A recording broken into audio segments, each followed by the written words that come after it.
No one was angry or sad or scared. No one was anything. And then, no one was left. Sometimes the worst action to take is taking no action at all. Team Ranger, RWBY, Nora, John, and Ren travel through Anima to get to Mistral. Ren feels uneasily at home in all of the abandoned villages they pass through, knowing at least some of the paths lead to Kuroyuri, where not just any one grimm terrorized his old village, but a pack of grimm emaciated it. This was almost Volume 4. What if it was?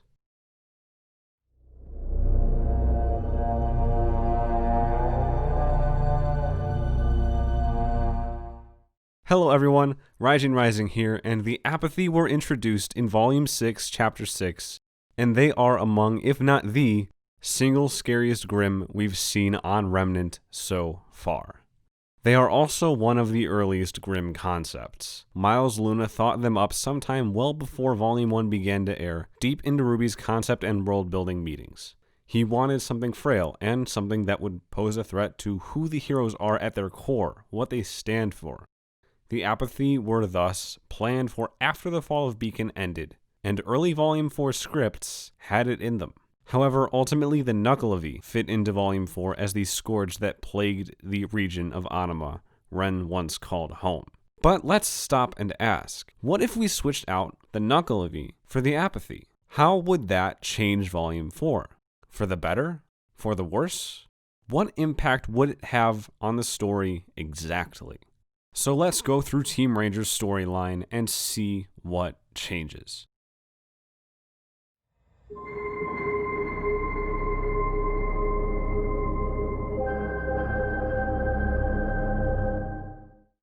The first time Team Ranger and the Nuckelavee cross paths, it is in Shion Village in Chapter 2. Ren and Nora find its footprint in the dirt, and both the Dying Huntsman and Raven confirm that Grimm followed the bandit tribe's raid. We can be led to believe that this was the Nuckelavee, so if the Apathy were there instead, it, wouldn't have made for much difference. After all, everyone already died. Who is left for the Apathy to suck the will from? Maybe if the Apathy were still lurking around, they could have affected Team Ranger a bit, and that would have changed the dialogue that Team Ranger has. The team might have also lingered on site for a bit, saying they're tired because that's the motif. And Ren might even have realized the familiar feeling and said, "We should go.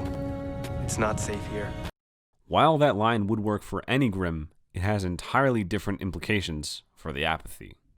The second time Team Ranger crosses the Nuckelavee's path is Oniyuri, Chapter 6. Again, replacing this with the Apathy doesn't change much. The settlement would have been just as endangered. It wouldn't have reached completion if everyone building it rather not to. But the third time the Nuckelavee is relevant in Volume 4 is Chapter 10, Ren's backstory. How would Ren's backstory be different if it were the Apathy? Since the Apathy works a different way, how would it have terrorized Kuroyuri rather than just showing up? Let's imagine that the daytime part of the flashback is nearly the same, but with hints that the Apathy have been lingering around, slowly siphoning the will from residents. The nighttime scene is then, of course, when the Apathy begin their physical attack on the town. Ren's mother doesn't want to move, so his father carries both Ren and An. Then the mother is too heavy, and they go on without her. Then even Ren is too heavy for him to carry, and he stumbles to the ground, unable to take any action at all. And with his last ounce of energy, he says, "Take action, son." And here he discovers his semblance, masking the emotions that he does have left. Then, Chapter 11 and 12, Kuroyuri of the present day.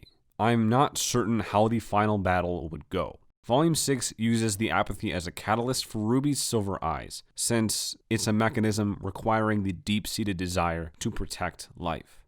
I don't think the final battle would be as much of a moment for Ren, unless the Apathy were introduced as a weaker grimm that the heroes could physically fight, instead of needing to run away from.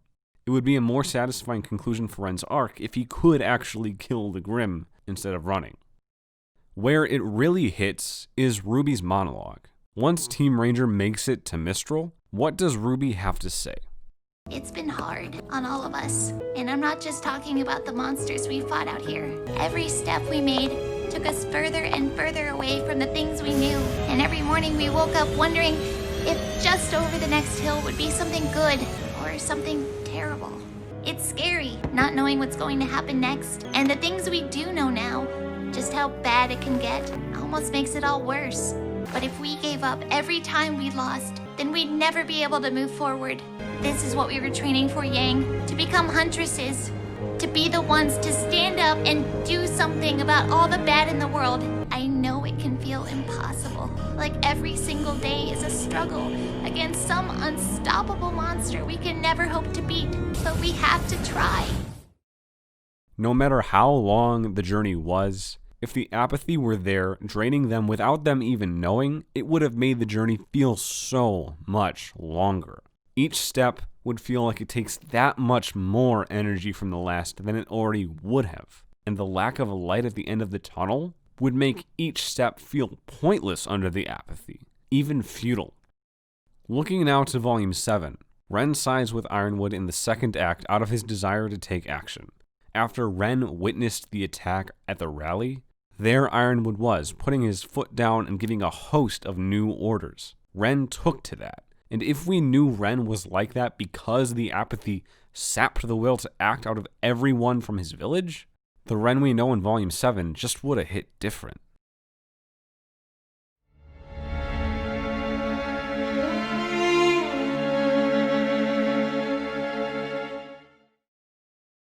Would it have been better if the apathy were in Volume 4?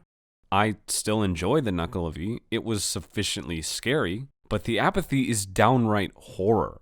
And if it were in Volume 4, Team Ranger's arc would have been a whole lot scarier. In some ways, the apathy already seems like it was made for Volume 4. That's because even though Volume 6 is when quote-unquote our way becomes a thing at the forefront, the heroes have always done that, as RWBY points out in this scene. Volume 2, Team RWBY fights Roman Torchwick on their own. Then they plan to go to Mountain Glen regardless of what their mission was actually going to be. So because the apathy speaks against the core of the heroes at really any point in their timeline, they would fit into the show at any point. Though, as Miles said, Volume 6 proved to be a great time for them because of the low point the heroes were at in the second act. And who knows? Maybe in Volume 8, some background character can be heard saying, "I'm tired," and the apathy horrify their way to the forefront of RWBY once again. I'd be all for it, honestly. But what do you think? Would you rather the apathy were in Volume 4, or did you like the Nuckelavee? Would you want to see the Grimm again in some way? Is another Grimm scarier, or can another Grimm ever even be scarier? Let me know down below. Like and subscribe. I'll see you next time. I'm Raijin Rising. Have a good one.